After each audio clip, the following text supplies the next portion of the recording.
ഓം ഹരിശ്രീ ഗണപതേ നമ. അവിഘ്നമസ്തു. അധ്യാത്മരാമായണം ബാലകാണ്ഡത്തിലെ ഒരു സംഭവമാണ് ഇപ്പോൾ പ്രതിപാദിക്കുന്നത്.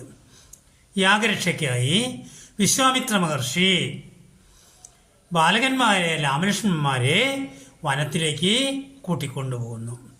രാത്രിയിൽ കാനനത്തിൽ ഗൗതമി തീരത്ത് അവർ കിടന്നുറങ്ങുന്നു. പ്രഭാതത്തിൽ വിശ്വാമിത്ര മഹർഷി അവരെ ഉണർത്തുന്നു.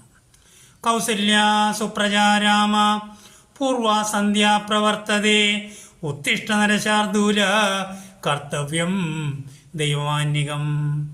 ഇതാണ് ലോകപ്രശസ്തമായ നിത്യവും കോടാനുകോടി ഹൈന്ദവർ അതിരാവിലെ ആലപിക്കുന്നതായ 1433 AD മുതൽ പ്രചാരത്തിലുള്ളതായ പ്രശസ്തമായ വെങ്കടേശ സുപ്രഭാതത്തിൻ്റെ ആദ്യ 4 വരികൾ.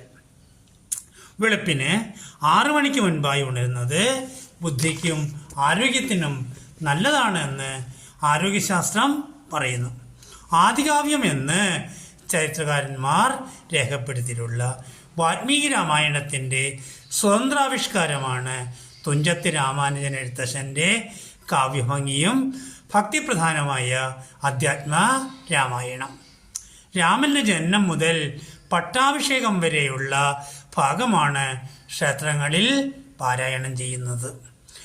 ഉത്തരരാമായണം എഴുത്തച്ഛൻ്റെ രചനയെ അല്ല, പട്ടുനൂലിൽ വാഴനാര് ചേർത്ത പോലെ അനുവാചകർക്ക് അത് അനുഭവേദ്യമാണ്.